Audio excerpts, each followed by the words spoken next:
यह कहानी एक छोटे कस्बे की है जहां एक पुराना आईना एक परिवार के जीवन को बदल कर रख देता है। इस आईने के बारे में कहा जाता था कि इसमें एक आत्मा बसी है जो कभी कभी बाहर आकर अपने कब्जे में ले लेती है।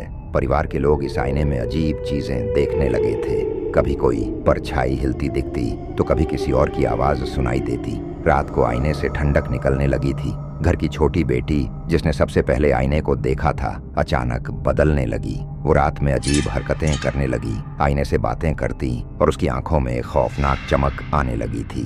परिवार ने देखा कि लड़की अब पूरी तरह से बदल चुकी है। वो किसी अजीब भाषा में बोलने लगी और कहती थी कि वो अब इस शरीर की मालकिन है। परिवार वाले डर गए और गांव के एक साधु को बुलाया।